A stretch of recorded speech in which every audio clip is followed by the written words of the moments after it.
We want to enter these conversations with an exit strategy, right? Exit strategy could be you're wholesaling it, you're buying it to flip it, you're holding it as a rental. What is your exit strategy? You got to have the big picture of what that is going into it.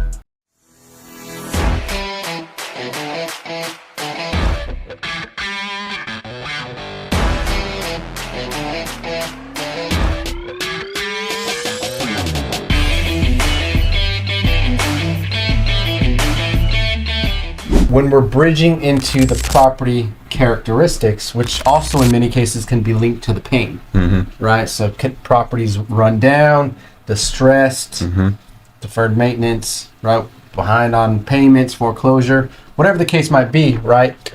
In many cases, the characteristics of this property, in some sense of the matter, are linked to the pain, right? So your location, bed and bath count, square footage of the property.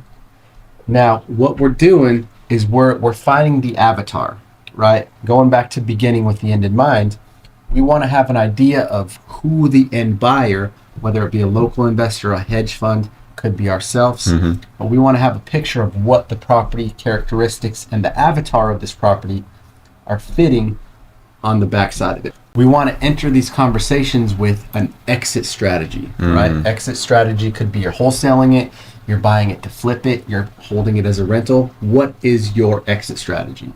You got to have the big picture of what that is going into it, right?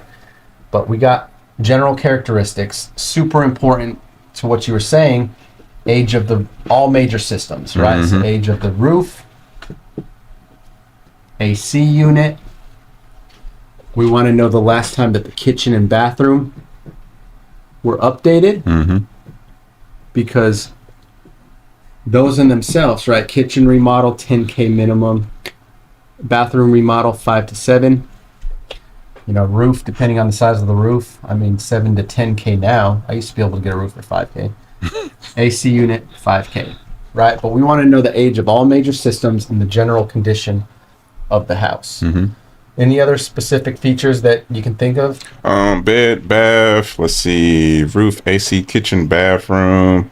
I mean, most houses at the least need cosmetics, so carpet or hardwood. It's gonna need some paint. You know, sometimes it's damage to the fascia and soffit and all of that stuff. So, but those are the most important things, because those are the most expensive costs to the house. We can assume across the board for any property, unless it's a brand new freaking house, which we're likely not going to wholesale. I mean, you might. We've wholesaled some new construction to the funds, but in your general sense of the matter, most of these houses, we can just expect they're going to need paint and some type of flooring, right? So we're just going to expect that. This is our lipstick, right? Our lipstick job. But beyond that, we want to have all major systems and everything lined up, so we have a big picture and a scope of what we're looking at. I want to say, and you tell me if this go in with this. You want to know if it's vacant or tenant occupied. If they do have tenants, are they on a month-to-month lease, or are they on a yearly lease? You know, you want to know all that stuff. If it's owner occupied, that's a good time to ask, well, seems like a fairly decent property. Why are you moving? So now you're building rapport, you're trying to find the pain, and then you can ask that owner, like, okay, you're staying in the property, what is your timeline? And I start getting into, you know, this market is kind of hot. I don't want to buy your house, and now you're looking for a place to stay. So if you don't mind me asking, like, what are your plans? And again, I'm showing that seller that I really care, and that's a way that I start building rapport. And like I said, it's just actually caring about the seller and asking those questions. Yeah, you got to have the timeline, right? You got to know, hey, how soon are you looking to sell? If we meet your price, you know, are you looking to sell in 30 days, 60 days, 90 days? Is the property vacant? If it's tenant occupied, obviously you need the term of the lease. How long are the tenants going to be there? If it's owner occupied, perfect. What is their next step, right? Do they need a lease back? Or do they have a place to go, right? So you're just uncovering all these different pieces along the process of your sales call.